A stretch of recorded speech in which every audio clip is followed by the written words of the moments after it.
Good morning. It's 10:40, Wednesday, April 22nd. This is the TDN Writers Room presented by Keeneland. My name is Joe Appelbaum. I am the associate editor of the Thoroughbred Daily News, and it's great that in this dark time, we can find a way to make fun of the New England Patriots. This is Bill Finley, a contributor to the Thoroughbred Daily News. And believe it or not, even though I'm a Red Sox fan, I hate the Patriots. I know that sounds strange, but good riddance, Brady and Gronkowski. You're going to win 4 games in Tampa next year. You sound like a bitter Patriots fan when you say that. Yes, trust me, I hate the Patriots. I know it's weird, but I do. Jonathan Green, general manager of DJ Stable. And since we're talking about the NFL, I want to add that we are on the eve of the most romantic day of the year, the NFL draft. More on that later. John, show your shirt. Aren't you wearing a Giants shirt? I am wearing a Giants shirt. I'm wearing a Giants shirt. And my wife and I went on one of our very first dates to watch the NFL draft. That is romantic. Nothing says romance like, watching a bunch of guys, tackle each other and go up and man hug the commissioner. That's true. Brian DiDonato, racing editor at the TDN and managing partner of Franklin Ave Equine. And it's good to see everyone's smiling face after a few weeks being gone on the podcast. The TDN Writers Room is brought to you by Keeneland. Entries for the 2020 September yearling sale are open through Friday, May 1st at september.keeneland.com. Enter now and pay no entry fees for withdrawals by June 2nd. Keeneland September yearling sale will take place Monday, September 14th through Saturday, September 26th. Keeneland September is renowned for attracting the world's deepest buying bench based on the success of its graduates and the deep assortment of yearlings available. In 2019, the sale featured 1,084 individual buyers representing 25 different countries. Keeneland has adjusted its entry process for customers during this unique time. The entry deadline is still May 1st, but sellers will have the option to withdraw for an additional 6 weeks through June 12th with no financial consequence. So there's really no reason not to go ahead and enter TDN Writers Room presented by Keeneland. All right, so a little bit drier this week in terms of the topics. Last week we had a lot to talk about there, but there was big racing over the weekend, and I think probably the first racing anybody really had on their radar since the Florida Derby with the Apple Blossom and the Count Fleet at Oakland. It was great to see. I mean, it makes sense because there's nowhere else to run, but it's great to see a 14-horse Grade 1. Like that's like one of the rarest gems you can find in racing these days as a Grade 1 big purse race where people actually show up and run against each other. You really had, other than Midnight Bisou, you really had every single top failure mare in the country. Great battle between two California invaders, CC from the widest outpost, 14 post, and Ollie's Candy at the rail. I thought Ollie's Candy ran probably one of the best losing efforts you're going to see all year. Really did all the dirty work, was aggressively handled by Joel Rosario, put away all the other speed, and just got nabbed late by CC, who is a really nice up-and-coming horse for Mike McCarthy, homebred for Bo Hirsch. So that was a terrific race. We had the Count Fleet as well. Whitmore, this pretty cool old-timer horse, won 3 Count Fleets now, really loves Oakland Park, but really takes his racetrack everywhere. Romwell Quest's done a really good job with him. So he's a cool story as well. And just overall, it was great to see top-class racing still on the calendar because, we talked about this a couple of weeks ago. We didn't think that there was going to be racing going on still. We thought that racing across the country was going to be shut down. And it's great for us. It's great for the bettors. It's great for the fans. It's great for us to talk about that. We still have Gulfstream running. We still have Oakland running, Tampa Bay running. We have the Arkansas Derby to look forward to in a couple of weeks. So we hope and pray that this continues, and then this can carry us through when New York is able to open back up, and Kentucky and all the other big tracks. Guys, thoughts about the weekend?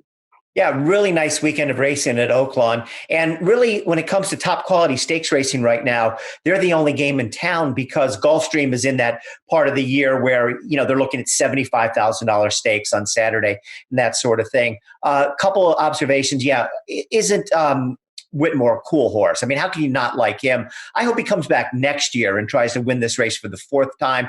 Count Fleet. And you might even give some consideration to changing the name of the race, especially if he were to win next year. I mean, Count Fleet, a Triple Crown winner and everything, but, what does he have to do with sprinting at Oakland Park? Absolutely nothing.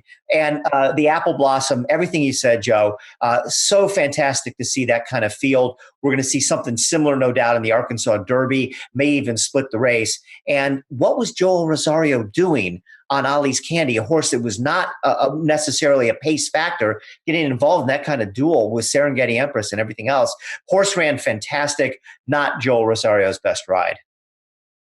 Yeah, and I'm going to jump on that same bandwagon. I was very impressed with Cece and coming in from the 14 post and winning the way she did.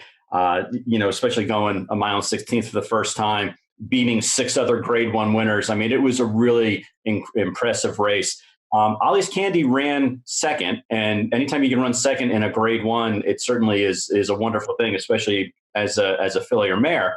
But she had the rail trip the entire time. And if you looked at actually, the amount of feet that they carried and ran, CC actually ran basically 10 more feet than Ollie's Candy did. So even though Ollie's Candy, had to go out there and fight for the rail position and, beat up a couple of other horses that were challengers, there was a point in time in the splits in the race where we went from 6 furlongs in 1:10 and 2 to the mile in 1:36 and change. That means that she went a split a quarter mile in 26.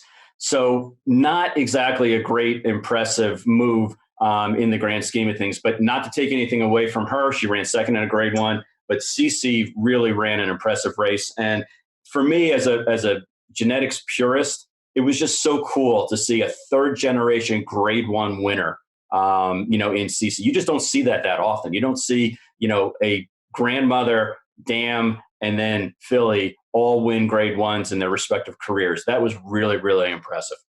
And Cece's a half to Papa Clem, right? Who won the Arkansas Derby. Yep. That was interesting too. I guess I got to disagree with Bill about the ride that Joel gave. I'm guessing if he hadn't ridden Ollie's Candy like that, she probably would have finished worse. I think he kind of took it to Serengeti Empress early. And I think when you actually let a horse be in the race and rather than strangle him back, I think she probably finished. Obviously, she set a quick pace and had to work to get there, but I think she probably finishes further back with a different ride. Yeah, I think in general, I'm on your team there. I think it's better to be aggressive. I would, as a bettor, I would much rather have a horse lose the race because the jockey was too aggressive than the jockey taking the horse back and not engaging. I think in general, you win more races when you take the initiative. So I'm with you on that one.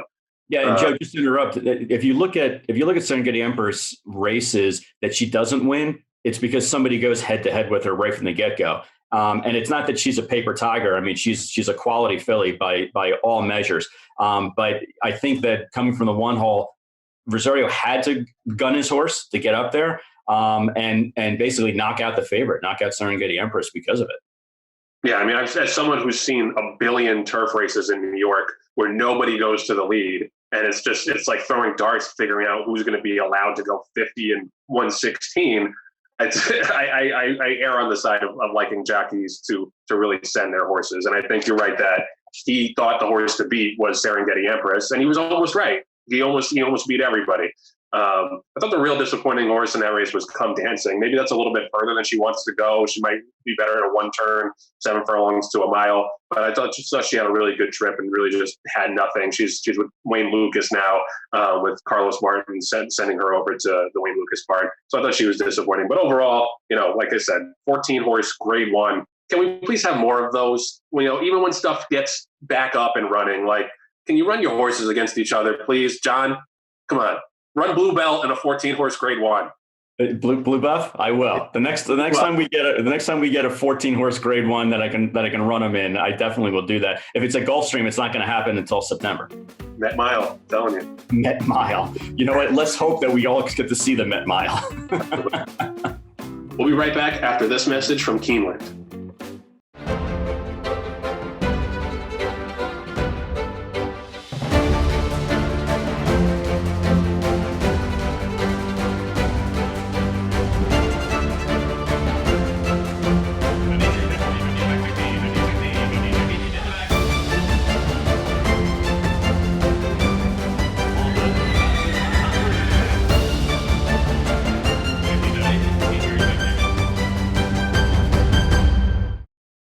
This week's Green Group Guest of the Week is Joe Appelbaum, president of NYTHA, huge bettor, involved in so many things now in this scary time in New York, and we're thrilled to have him. Let's talk to Joe.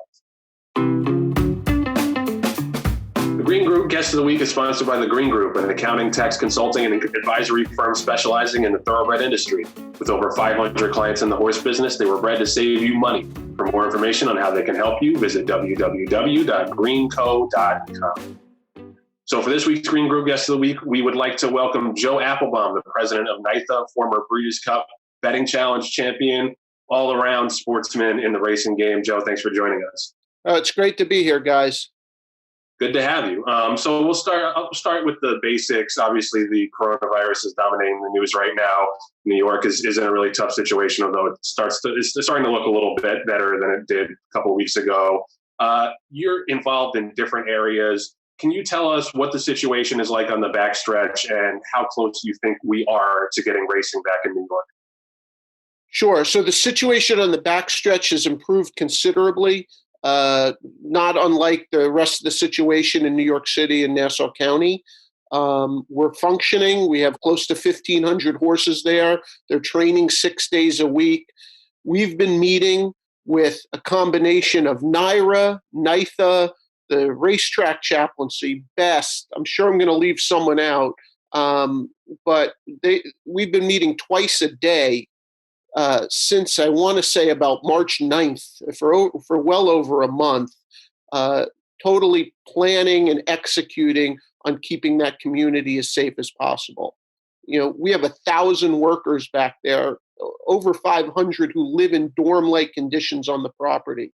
So yes, we've had a couple dozen positives. We're now actually seeing people coming out of quarantine. We've been using a very strong prophylactic quarantine program. So not just people who are testing positive are being quarantined, but others who may have been exposed to them. And we think that's been pretty successful, knock on wood.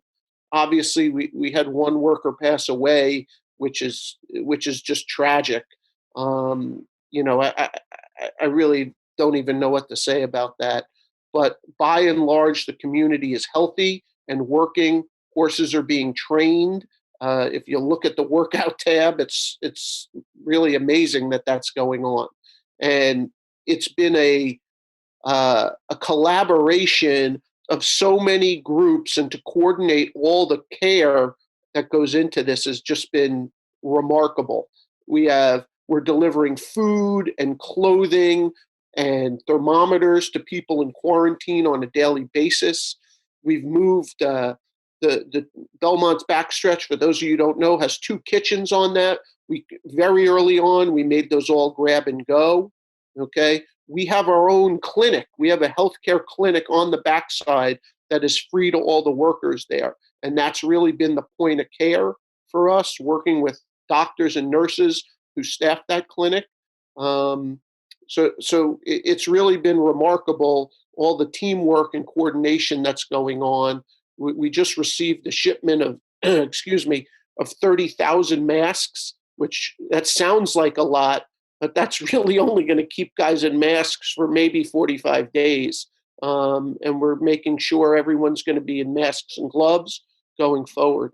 Or a lot of guys have been in them already, but now at least we have supply, right? Our problems gaining PPE and testing are similar to those just of the general populace. But we've all been coordinating. It's really been something to see. Joe, it's Bill Finley, and thanks for joining us. And as we've learned through the coronavirus, everything is different in every state across the country, so far as who has the say for whether businesses can continue. For instance, in California, it's now up to the counties. And if you go back to the beginning of the coronavirus in New York, after Governor Cuomo issued his stay-at-home order, NYRA actually did race for a couple days until we had the news of the first positive of coronavirus on the backstretch. Then it was shut down. So my question is, when it's time to come and race again, or people like yourself and NYRA and David O'Rourke feel that NYRA can go ahead and race again, ultimately, whose approval do you have to get? And if it, again, is Governor Cuomo, do you have any idea what he's thinking right now? So let me back up. Let me go to the premise of your question, Bill, and then I'll get to the answer the actual question. So we shut down. I think Dave made a very courageous decision. We were still being allowed to run early on, okay, in this crisis. And Dave made a decision once we got our first positive on the backstretch. And I think it was a courageous decision he made, because if we didn't focus 100% of our effort on stamping out a crisis there, it could have been really a humanitarian disaster. We've seen what's gone on in prisons and nursing homes and cruise lines. And the way we live on the backstretch, quite frankly, is extremely similar to those. So that we could have continued to race, right? We were not under restriction at that time. A week later, we would have been under restriction. So it turned out to be prescient, but it was clearly the right call. Coming out of this, I think it's pretty easy if you watch the governor's press conference how this is going to work. Okay, he's created several task force, I believe, mostly focused out of the Economic Development Corporation that does a lot of stuff in New York, and they're going to make decisions on two issues: industry-wide basis. Okay, let's be honest. Well, I don't want to denigrate or lessen the importance of Finger Lakes, but they're not really operating at this point yet. But you're going to see an industry-wide decision, and you're going to see regional decisions. And I think a lot of that will be informed by two things: the health facts on the ground in any region that you're in, and two, what your plan is, and can you ensure a workplace that has social distancing included in that. And I think that second part is a real key for us, is that as opposed to almost every other sport in many other cases, we don't have a ton of interaction, right? And if we run without fans and without owners on the grounds, I think we can accomplish that pretty easily. So when you watch the governor's press conferences, he actually has these quadrants that he puts up: what businesses are essential, what businesses can operate with social distancing, which can do both will be the priority, which can do neither will be last to go. And mixing into that, the regional mix, I think, will also be important. But we feel we'll have to clear several hurdles, probably gaining approval of the Gaming Commission, of Department of Health, who we've been in contact with literally every day for I get my weeks mixed up to 6 to 8 weeks now. And then finally, the economic development people. So, Joe, thank you for giving us an idea of behind the curtain of what's going on, because there are so many factors involved in racing and making sure everyone is healthy and can stay that way. Being that you do have your finger on so many different pulses of what's going on, one of the questions that we've bandied about amongst us is Saratoga going to race? What is since you're a gambling guy, where would you put your bet on whether or not we're going to have a regular Saratoga meet this summer? Well, I think it all depends what you mean by regular. Okay. Are we going to race? I would say it's let's couch everything in assuming that the trajectory of the virus and our ability to control it continues as it has, let's say, the last 7 to 10 days. I would say it's highly, highly likely we're going to race in Saratoga. What regular means, I don't think any of us have a clue. We can all speculate. I hear a lot of speculation about sports starting in the fall or not, and I think everyone is getting way ahead of themselves. The facts on the ground have changed so quickly every day. I was telling someone yesterday, you want me to make a decision on 90 days from now when things change every 90 minutes. It's unbelievable, both in the ramp up and in now the beginnings of the decline of infection, how quickly things are changing. So we're planning on racing in Saratoga. I know NYRA wants to be there. I'm sure it will not be regular like it has been, what our expectation of that is. But I don't think we should get too far in front of ourselves. I think let's get racing open. Let's figure out how to operate in this new environment, right? And then we'll be in a much better position to make plans going forward. Joe, normally I'm used to seeing you in Ocala right around now for OBS April. I know you've got 33 in the, I guess they're calling it the OBS Spring Sale, scheduled in a month or so. What are you hearing from people down at OBS? What are your expectations for the 2-year-old sales? Well, that's a great question. Yes, normally right now I'd be in my shorts at the barbecue in front of our consignment, hoping to sell horses. We might be breezing today, but I'd be racing back and forth between the gap and my barn, making sure our horses were okay. I think OBS is, and I'll let Tom Ventura speak for OBS, but I think everyone in Ocala is determined to get the sale to go off. Obviously, we're all sitting on a lot of inventory that we'd like to move into the marketplace. In uncertain economic times, what's the demand for horses? I mean, we're all kind of nervous, obviously. I think, a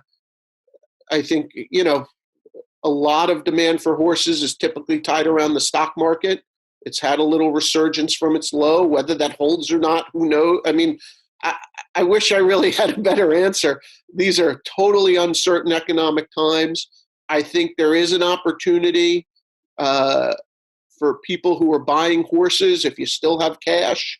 Like, my guess is this is going to be a great time to buy horses for you. But you have to have the stomach to do it. And I guess we're all gamblers at heart if we're playing in this game. Another question about the backstretch. You touched on it a little bit, but the Racetrack Chaplaincy of New York has done really good work in terms of donations. There's been Len Green has had a big donation to them and in terms of feeding backstretch workers. I think you're the president of the New York Thoroughbred Horsemen's Association. I think a lot of people, when they hear that, they think mostly about trainers, but the majority of the thoroughbred horsemen are backstretch workers, they're grooms, they're assistants, they're hop walkers. Can you talk about how important it is to put them at the forefront during this time? Well, sure. So the first thing that you have to understand about NYTHA is that the vast majority of our budget, literally 2/3 of it, goes to supporting backstretch workers. Okay. And it's mostly through funding partners like the Racetrack Chaplaincy. I got to thank Len for a most generous donation. We have a number of programs where we're getting people to match donations. So, and people should understand where that money's going. It's going to feed and to take care of people stricken by the coronavirus today. So the chaplaincy within our scheme of things is delivering food on a daily basis, communicating with workers so they understand what's going on, okay? And they understand what to do if they're not feeling well, and the clinic that we have for them and how to go about accessing medical care. They're delivering clothing. We're delivering thermometers. We've placed microwaves in rooms. We've done so much work, and the chaplaincy is literally the front line, the guy with the mask on and the gloves going room to room doing that. So that's critical. The other partner that we have is BEST, the Backstretch Employee Services team. They manage the clinic. So they converse with the health department. They track our people who have been hospitalized. So far, very, very few, and obviously we had the one death, but we've actually have now guys coming out of the hospital, which is amazing news. So these are the organizations that we work with and fund. So when you talk about NYTHA, yes, do we represent the owners and trainers in Albany and negotiating with NYRA? We do that. But the vast majority of our money goes to supporting the workers. And without the workers, there's no racing. It just doesn't exist. It's a labor-intensive sport, okay? It's hard, toiling human work, and we all know how expensive it is to keep a horse and how painstaking you have to be in your work to do it right. And without these guys, we have nothing. Joe, I want to take you to one of the other big stories that is involved in racing. That's the integrity issues that the sport is facing right now. And the indictments that came out in March involved not so much New York trainers, but Jason Service was somebody who races a lot in New York. And we all know that 99 point whatever percent of the people in this sport do it the right way. And those are the people that, to me, are impacted the most by this. If you're trying to play the game by the rules, it's not fair, obviously, to have somebody beating you that has an edge. So a couple questions sort of in one fell swoop here. I just want your general reaction on the situation and the indictments, and what can the sport do to better police itself going forward? So my general reaction, let's call it a dual-edged sword, right? I'm an open-eyed realist who understands that in any sport, and especially, let's call them track and field style sports, okay, the advantages of using illicit medication are clear. People have been doing it from the beginning, and they will do it to the end of time. And you have to have a architecture in place to continually police that and stay abreast of investigate things, stay abreast of the current news. I will say, though, being the open-eyed realist that I am, reading the indictments, especially the transcripts, were incredibly troubling at how brazen these attempts were. And so that was kind of bracing for me, despite my kind of realpolitik view. So it was a bit shocking, to be perfectly honest. I will say, though, so let me transition to what do we need to do, right? So not unlike a lot of things in this sport, be it the structure of the tote or our management systems or whatever, we don't have a modern system in place, okay, that looks after the health and welfare of the animal, and medication is part of that. So from my perspective, and the sad thing is, and I think this perspective is shared by the vast majority of people in the industry, but for gosh knows why, we can't seem to figure this out. We really need to create, obviously, central rulemaking, right? Centralized investigation and a centralized punishment system, not just for the trainers, but for the industry in general. Okay. And, you know, it's been a long time coming. People have talked about it for, decades, right? And it needs to be a mix of both people who have industry and equine related experience, as well as independent people who can provide a perspective, a real world perspective outside of our little kind of cottage industry. Joe, I'm going to shift gears on you for a second and talk about your previous life as a football coach and as a football player. And just bear with me for a second, because I'll tell you a little story, give you a chance to catch your breath. When years ago, we owned a couple of horses with Bobby Hurley, who was the All-American basketball player at Duke. And one of the first sales that we brought him to was the Keeneland September sale.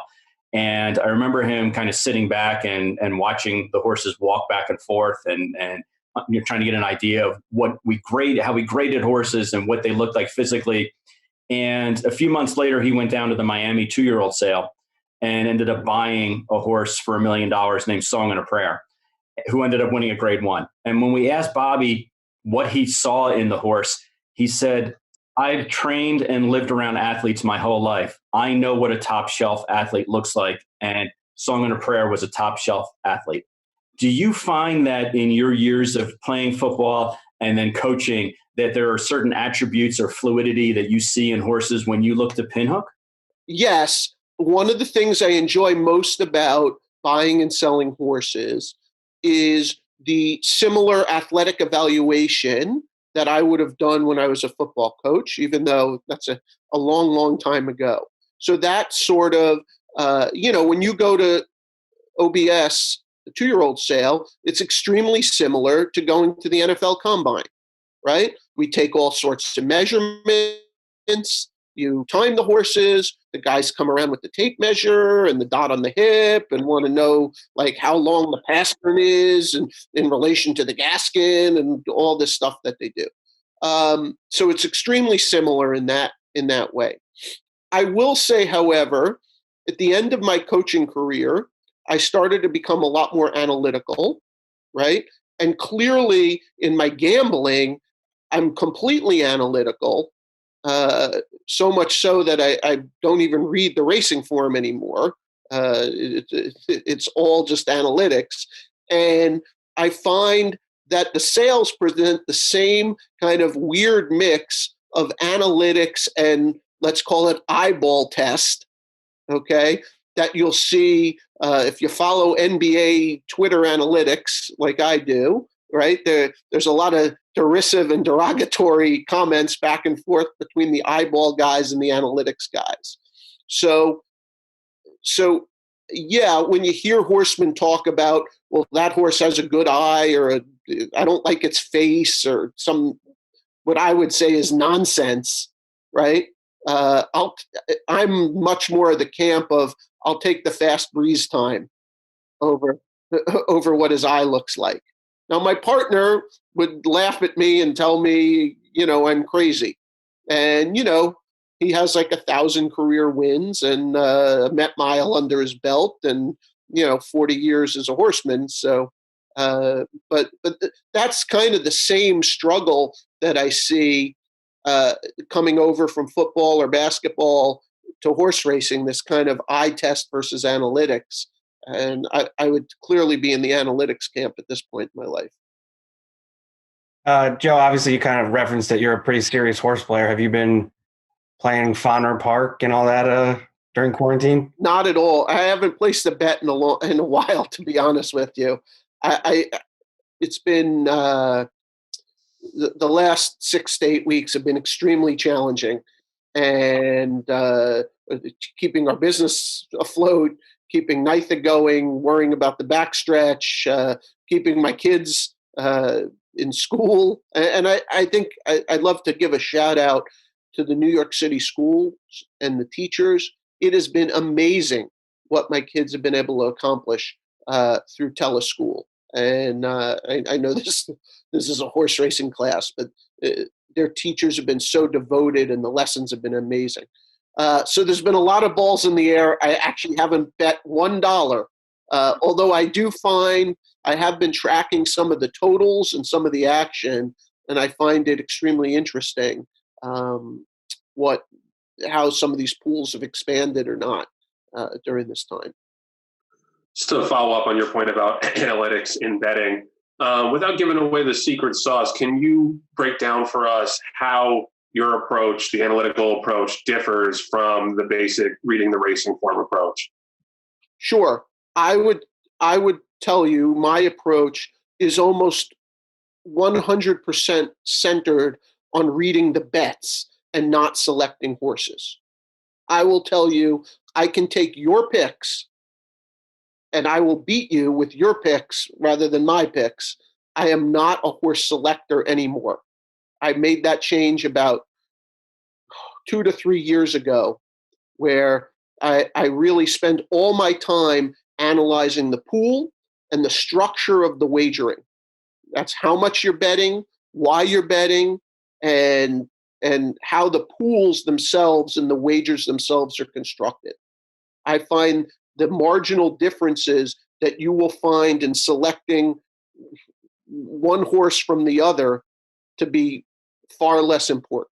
Just as a follow-up on that, so you famously won the handicapping contest a few years ago because of the exacta that you won on Arrogate and California Chrome.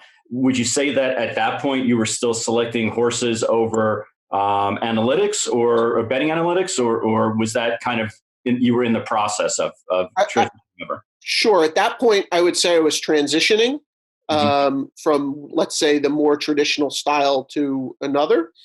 But that in and of itself was instructive, right?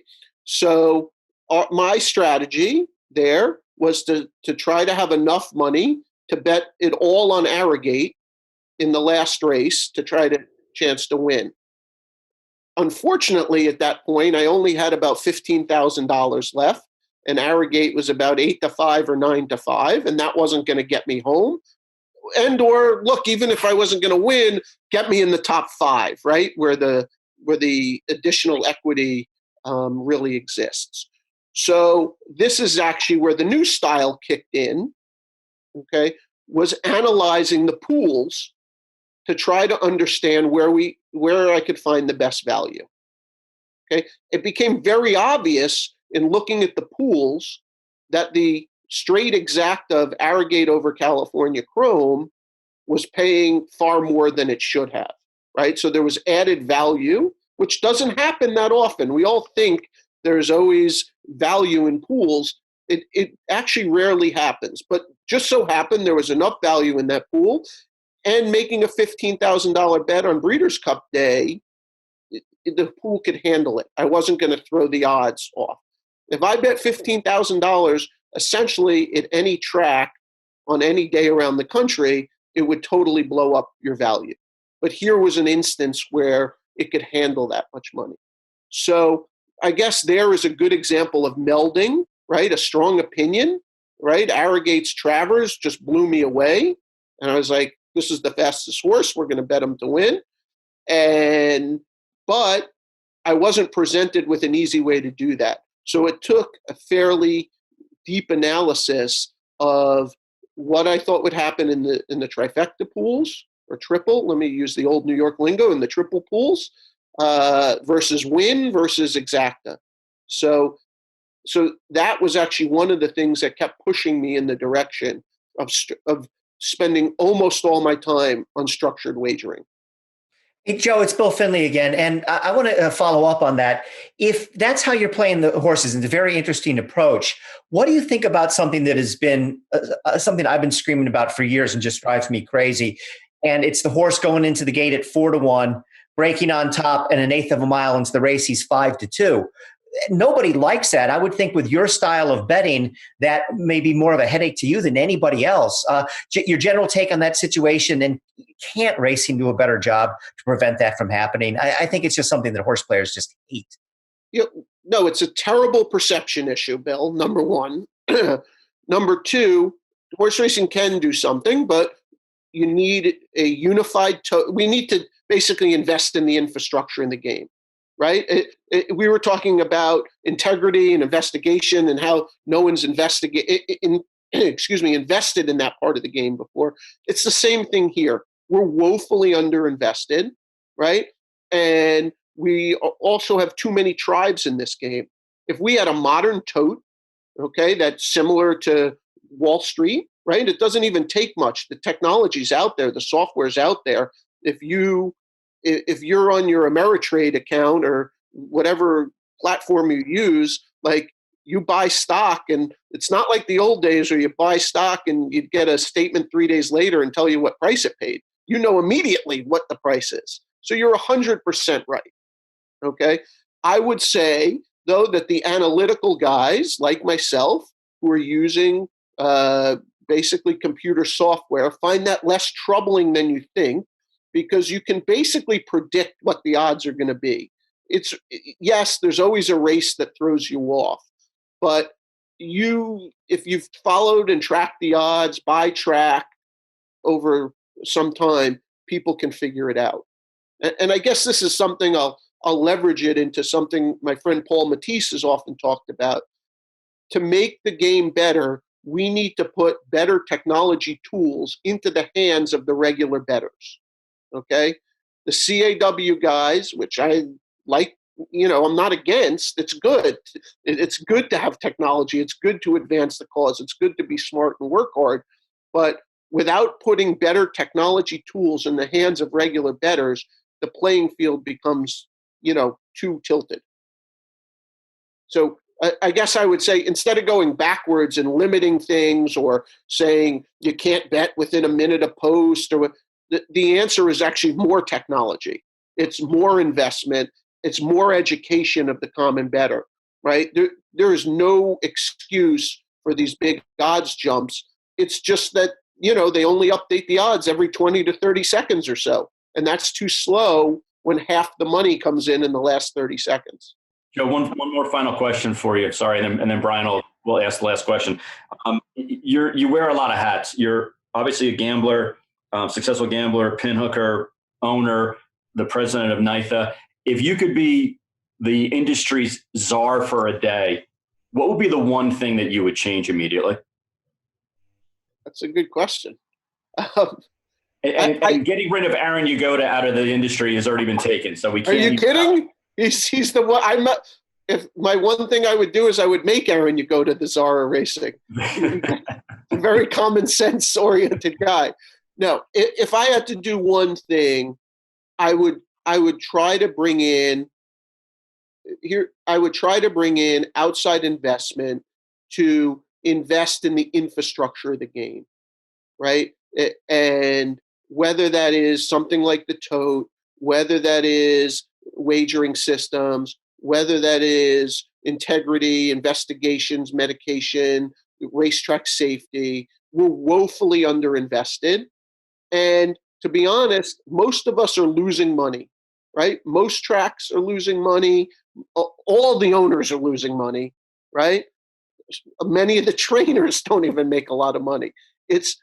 Right? So there's not like this great pool of money out there. Yeah, the ADWs are taking too big of a share, right? Some jocks make money, a couple trainers make money, but for the most part, we don't have enough capital to support the game. And I think finding investment sources to really modernize our infrastructure across the board is really critical. And I'm sorry if that isn't specific. I know everyone likes to hear like I'd hire USADA or we cut takeout or blah blah blah. To be honest, all those things are just rearranging the deck chair. Unless we patch the hole in the hull and get the engine moving, all those things are just they're just not up to snuff. Joe, obviously we talked about your focus on statistics, and you're a good Twitter follow for like an interesting article on something. I'm wondering how you've kind of handicapped the current situation. Is there like a certain news source you're looking at or certain statistics you found interesting? Yeah, I find so the good news and the bad news is I follow a lot of analytical and statistical oriented people. The beginning of March, they scared the crap out of me. It was overwhelming. I could almost not follow Twitter anymore.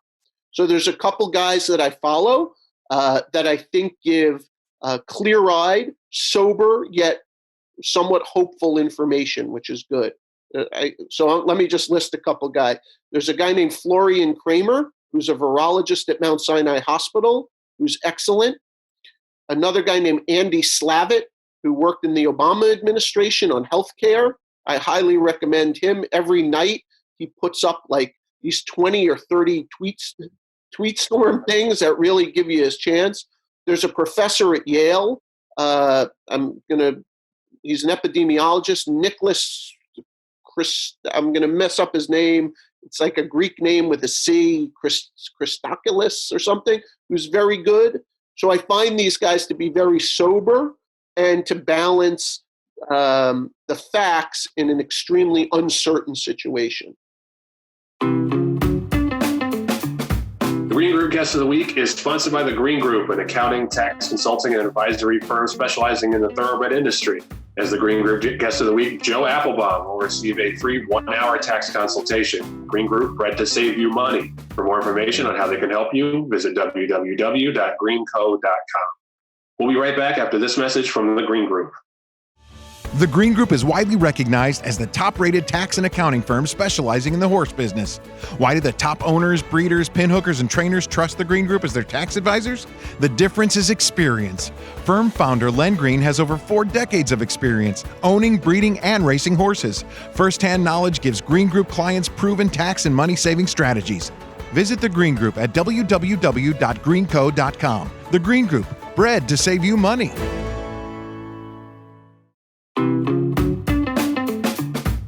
This week's news is sponsored by West Point Thoroughbreds. Owning a multiple graded stakes-winning racehorse like Hard Not to Love is attainable with a racing partnership like West Point Thoroughbreds. Partnerships enable you to spread your ownership across several horses for less than it costs to own one horse alone. This increases your racetrack action and chances for a big horse. Check out why West Point Thoroughbreds is the gold standard in racing partnerships. Visit westpointtb.com.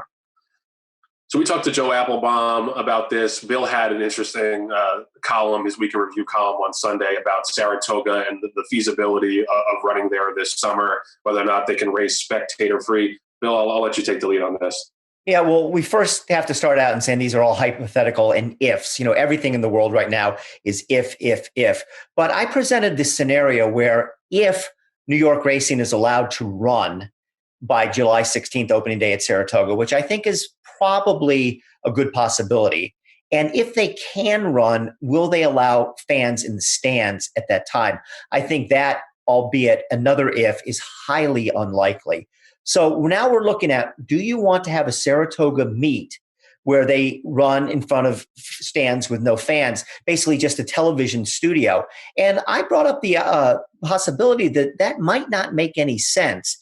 Saratoga is all about the live experience. And if you're just going to run in front of empty stands so that people have something to bet on their ADWs, what difference does it make if it's at Belmont, Saratoga, or for that matter, even Aqueduct? And to avoid going to Saratoga, in a normal year would be just blasphemy. But this year, going up there for everybody under these circumstances is going to be extremely trying, moving their families, renting new places to live, the expense, the time, effort involved. And I even wonder if there's some health concerns as well. I mean, how does the community of Saratoga or the county of Saratoga County feel about, in the middle of a coronavirus, taking 1,500 or so people and just plopping them down inside your community? So I don't know what they're going to do. NYRA hasn't said yet, but to me, it makes an awful lot of sense to not go to Saratoga. On the surface, that's crazy, but looking at what's going on in the world of horse racing this year, I just think it's more sensible. Bill, I couldn't agree with you more. I mean, the whole point of going to Saratoga is because it's such an experience. It's such a physical experience to be there, to step back in time, to look at the nostalgia of all the other, graded stake race winners that have been there, all the other pageantry that goes on at Saratoga. And it's a destination site. So why schlep everybody up to Saratoga, bring all the horses up there, and more importantly, bring them away from all the standard protocols that have been implemented at Belmont now, and try to basically reinvent the wheel up there and hope that it's going to work as well as it's been doing at Belmont.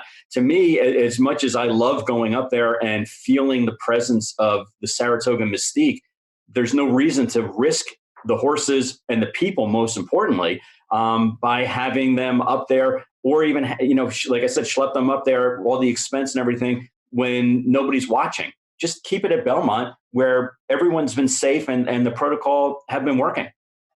I'm with you guys 100%. John, you kind of mentioned it with expenses. As an owner and as a smaller owner, it's expensive to go up there. You've got to pay the shipping bill. A lot of trainers up their day rate, or they charge a Saratoga fee. It's going to cost a lot more money for, to run horses up there. And I don't know, most people really aren't trying to spend extra money right now. And sure, it's going to just crush the Saratoga economy and the restaurants and all that.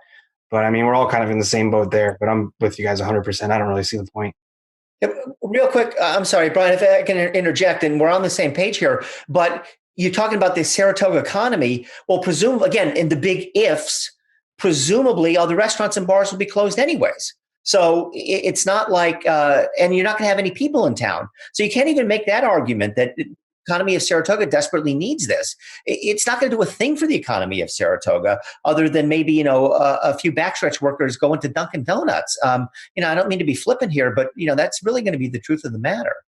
I would think they do takeout and all that kind of thing. Not that I don't think that's how you should base the decision, but just kind of, places like Saratoga are definitely going to be hurting this summer.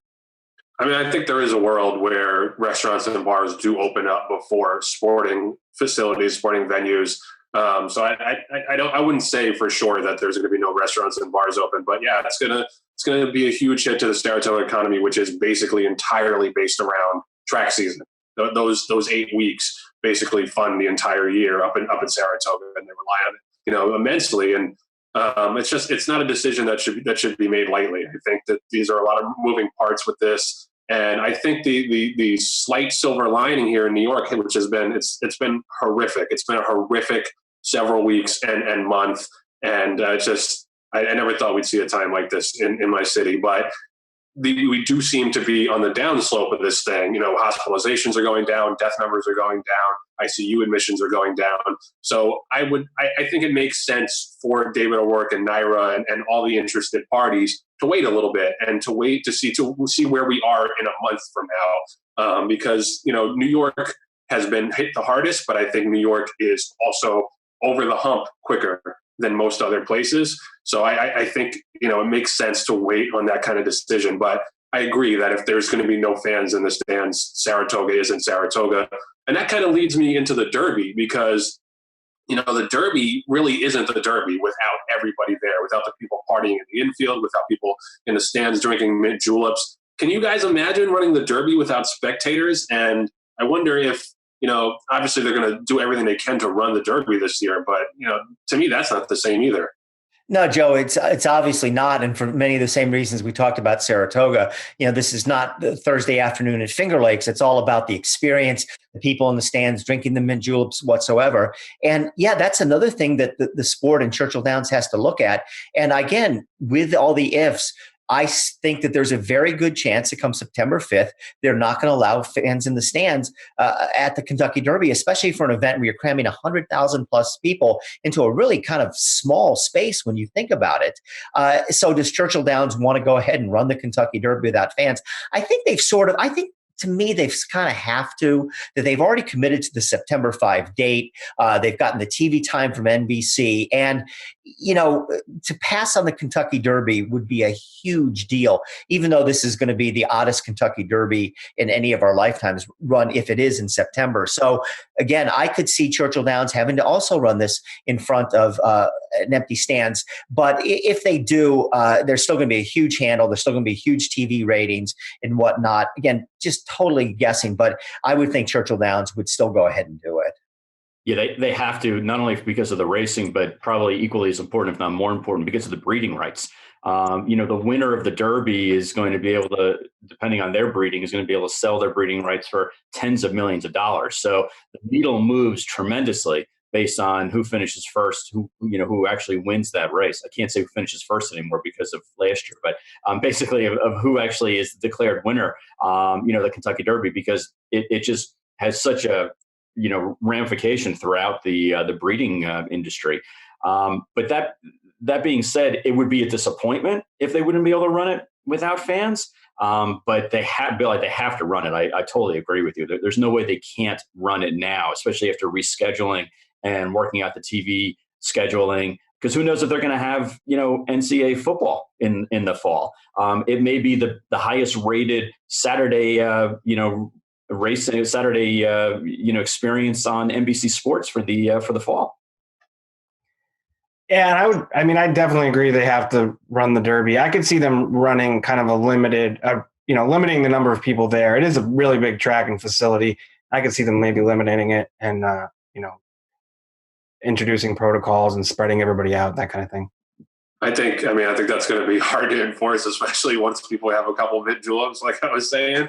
But I think people have to reckon with the idea that things aren't going to go back to normal until there is a vaccine. And I think the idea that, we're going to finish the NBA or NHL seasons or that baseball is going to start in a month or so, I think that's kind of a pipe dream. And because there are, if you listen to the epidemiologists and scientists, pretty much all of them are saying that there's going to be a second wave of this thing. Once stuff starts to open back up, like this happened in China, like they opened up the theaters and restaurants, and then a week later there was a surge of cases. And I think that's going to happen in America inevitably too.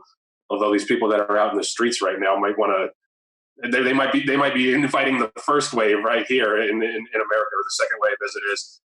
It's just you got to reckon with the fact that life as we know it is not going to be the same. I think for at least another year or so. I've seen reports that could be a vaccine in the fall for frontline workers, and then for the general public next spring. Even in terms of sports, like you're going to have this one facility where you play all these games, and you're going to take these players away from their families and fly them in from all over the world and all over the country to this one place, and then hope nobody gets sick.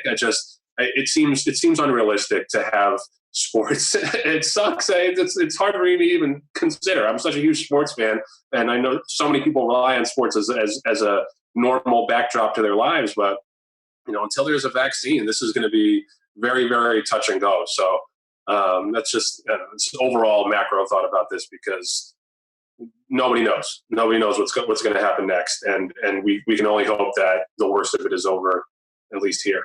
And how about the fact that it's tearing us apart? We haven't seen each other and been able to communicate with each other, in this forum in months. I know it's killing Bill Finley, especially. John, to be away from you kills me under all circumstances. Thank you, Bill. Appreciate that. We'll be right back after this message from West Point Thoroughbreds.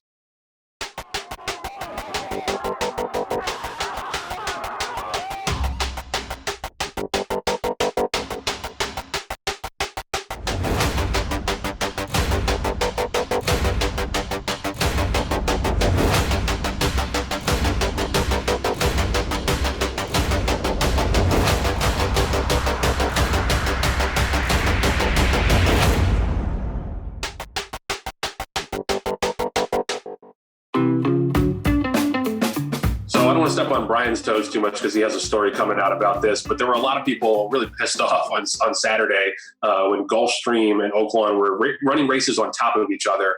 And this has been a big problem in racing for a long time, but it was at least a little bit more understandable, I think, when there were 10, 15 tracks running. When you only have 3 tracks running now and you can't avoid running races at the same time, it seems intentional. I mean, I don't know why they would want to do that, but it's whether it's incompetence or it's intentional.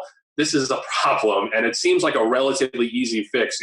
Bill, you like to say that a lot of things in racing are tough to fix. This is an easy fix. Why can't we just coordinate post times? And I guess it goes back to not having a central, authority, a central governing body where we can set the post times at different times across the country and make sure that there's no conflicts. But I know a lot of people were really mad about this, and Brian, I hope you get some answers. Yeah, I think part of the issue was both tracks were running late. A lot of times people like to blame Gulfstream, and their post drag is notorious. But in this case, both tracks were pretty far off their post time. It was the 9th race at Oakland and the 11th at Gulfstream. The gates sprung 20 seconds apart. Gulfstream went first. Their race was shorter. So they ended up, I think at the wire, they were about 8 seconds apart from each other. And if you were watching on TV, I had TVG on, and you had to watch one and then they showed the other on replay. And like you said, with 2 tracks running, I mean, Tampa had already ended their card for the day. It just doesn't make sense. And, it seems like an easy fix, like you said. Yeah, I mean, this is just unbelievable that you can't even make this up. And, Joe, just like you said, people have been complaining about this for years, but on a normal Saturday afternoon, there might have been 8 or 9 racetracks running during that time frame, maybe even more. You only had the 2. And how could they possibly not only run near one another, but run at the exact same time? And it doesn't benefit anybody. It doesn't benefit the gamblers. And I don't think it doesn't benefit the tracks either, because, they're not getting the kind of handle they would get if everybody's eyeballs were on them. They were splitting up the loot that was coming in at that point in time. And a lot of us have kind of talked internally about this, and I look forward to Brian's story coming out. But people were saying, who do you blame? Do you blame Oakland? Do you blame Gulfstream? Whatever. Here's what I say. I blame everybody. I blame everybody that was involved in here, because this is so easy to fix and is so just mind-bogglingly outrageous that they couldn't get on the same page and put these races at least 5 minutes apart. What they should have been was 15 minutes apart. The 2 tracks should have run their races every half an hour, with one track running at 3 o'clock, the next track running at 3:15, the other track running at 3:30, 3:45, etc., just like they do in England. Now, albeit they have a lot fewer tracks there, but again, just like I'm glad you pointed that out, Joe. Easy fixes. There's so many things that we can't fix in this sport. Can't we fix the low-hanging fruit like this? I think it ultimately will come down to tracks actually having to communicate about this kind of thing, because, sometimes there's a long steward's inquiry or something, or there's a weather delay. I mean, tracks come off their post time all the time, but, all it would have taken was a phone call between the 2. And maybe there was a call. I mean, I'm still waiting to talk to both tracks in a little bit here, but there's got to be a way to coordinate and just communicate a little bit. Like you said, it really doesn't help anybody. It really just, it makes racing look clownish. Yeah. Honestly, you have 2 tracks running and you can't avoid running races at the same time.